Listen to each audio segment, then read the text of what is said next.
ಓಂ ಹ್ರೀಂ ಭೈರವಿ ಕ್ಲಾಂ ಹ್ರೀಂ ಸ್ವಾಹ. ನಮಸ್ಕಾರ.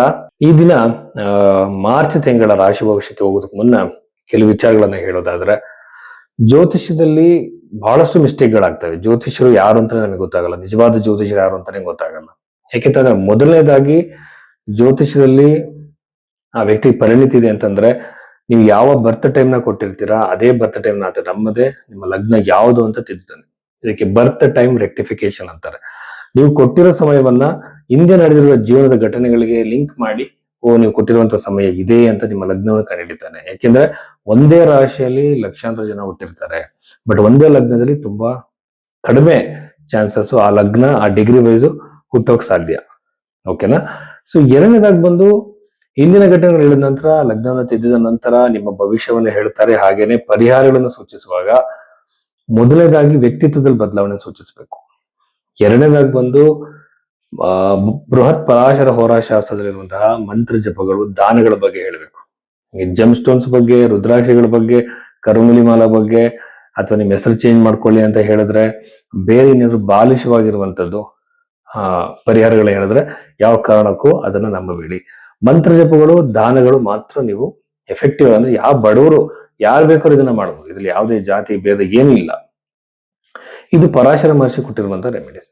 ಇದಾದ ನಂತರದಲ್ಲಿ ಜೆಮ್ ಸ್ಟೋನ್ಸ್ ಬಗ್ಗೆ ಇನ್ಯಾವ್ದ್ರ ಬಗ್ಗೆ ಕೂಡ ಉಲ್ಲೇಖ ಇಲ್ಲ, ನಾನು ಆಲ್ರೆಡಿ ಹೇಳಿದೆ, ಅಂತ ಯಾವ್ದು ಫಾಲೋ ಮಾಡಕ್ಕೆ ಹೋಗ್ಬೇಡಿ.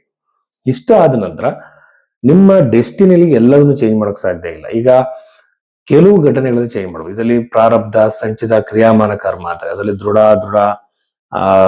ದೃಢ ಕರ್ಮ ಅಂತೆಲ್ಲ ಇದೆ. ಸೊ ಇದು ಡೀಪರ್ ಸಬ್ಜೆಕ್ಟ್. ಕರ್ಮದ ಅನುಸಾರವಾಗಿ ಕೆಲವನ್ನ ಚೇಂಜ್ ಮಾಡ್ಕೋಬಹುದು, ಕೆಲವನ್ನ ಆಗಲ್ಲ. ಅದು ಆ ಗೈಡೆನ್ಸ್ ನ ಕೊಡ್ಬೇಕು. ಆ ಕೌನ್ಸಿಲಿಂಗ್ ನಾವು ಒಬ್ಬ ಕ್ಲೈಂಟ್ಗೆ ಮಾಡ್ಬೇಕಾಗತ್ತೆ. ಈ ಒಂದು ನೈತಿಕತೆಯನ್ನ ಒಬ್ಬ ಜ್ಯೋತಿಷಿ ಇಟ್ಕೋಬೇಕಾಗತ್ತೆ. ಸೊ ಆ ರೀತಿ ಇಟ್ಕೊಂಡಾಗ ಮಾತ್ರ ನಮ್ಮ ಹತ್ರ ಬಂದಂತಹ ಒಬ್ಬ ವ್ಯಕ್ತಿಗೆ ನಾವು ಸರಿಯಾಗಿರೋ ಮಾರ್ಗದರ್ಶನ ನೀಡಬಹುದು. ಸುಮ್ಮನೆ ಅವರು ಸಂಪಾದನೆಗೋಸ್ಕರ ಇನ್ನೊಂದಕ್ಕೋಸ್ಕರ ಎದುರಿಸಿ ಹಣ ತಗೊಂಡ್ರೆ ತಪ್ಪಾಗುತ್ತೆ. ಸೊ ಇದು ಬಹಳ ಮುಖ್ಯ. ಜೊತೆಯಲ್ಲಿ ಪೂಜೆಗಳ ಬಗ್ಗೆ ಜನಗಳಿಗೂ ಗೌರವ ಇರಬೇಕಾಗತ್ತೆ. ಅದೊಂದು ದೊಡ್ಡ ಸಬ್ಜೆಕ್ಟ್, ಇನ್ನೊಂದ್ಸಲ ಮಾತಾಡೋಣ. ಬಟ್ ಜ್ಯೋತಿಷ ಅಂದ್ರೆ ಏನು ಅಂತ ಜನರಲ್ಲಿ ಗೊತ್ತಿರಬೇಕು.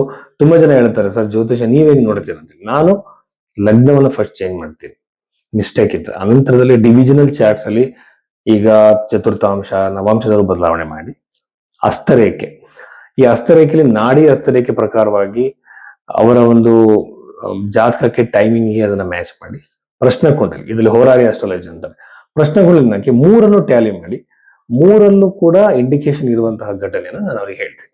ಅವಾಗ ಖಂಡಿತವಾಗಲೂ ಆ ಘಟನೆ ನಡೆಯುತ್ತೆ. ಜ್ಯೋತಿಷದ ಬಗ್ಗೆನೂ ನಂಬಿಕೆ ಬರುತ್ತೆ. ಸೊ ಈ ರೀತಿ ಜಾತಕವನ್ನು ನೋಡ್ಲಿಕ್ಕೆ ನೀವು ಭೈರವಿ ಆಸ್ಟ್ರೋದಲ್ಲಿ ನಿಮ್ಮ ಕನ್ಸಲ್ಟೇಷನ್ ಬುಕ್ ಮಾಡಿ.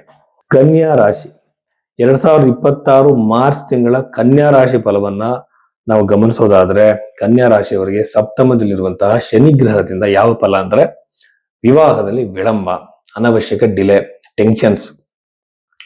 ಆಮೇಲೆ ಬಹಳ ನಿಧಾನಕ್ಕೆ ವಿಳಂಬವಾಗ್ತಾನೆ ಸಾಗುತ್ತೆ ಹೊರತು ಯಾವ್ದು ಸೆಟ್ ಆಗಲ್ಲ. ಸರ್ ತುಂಬಾ ಸಂಬಂಧಗಳು ನೋಡಿದೆ, ಬಟ್ ಯಾವ ಸಂಬಂಧ ಕೂಡ ನನಗೆ ಸೆಟ್ ಆಗ್ತಿಲ್ಲ ಸರ್ ಅಂತ ಹೇಳ್ತಾರೆ. ಆ ಬಗೆಯಲ್ಲಿ ನಾವು ನೋಡಿದಾಗ ವಿವಾಹದ ಪ್ರಾಪ್ತಿ ವಿಳಂಬ ಆಗುತ್ತೆ, ಎಂಗೇಜ್ಮೆಂಟ್ ಆಗಿ ವಿಳಂಬ ಆಗುತ್ತೆ, ಏನೇನೋ ಕಾರಣಾಂತರಗಳಿಂದ ಮದುವೆ ಲೇಟ್ ಆಗುವಂತ ಸಾಧ್ಯತೆಗಳು ಇರುತ್ತೆ. ಸೊ ಇಲ್ಲಿ ಏನ್ ಮಾಡಬಹುದು?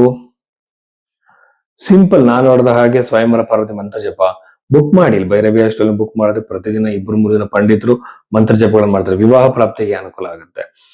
ಸೊ ಇಷ್ಟೇ ಬಿಟ್ರೆ ನಿಮಗೆ ವೈವಾಹಿಕ ಜೀವನದಲ್ಲಿ ಭಯ ಪಡುವಂತದ್ದು ಏನು ಇಲ್ಲ.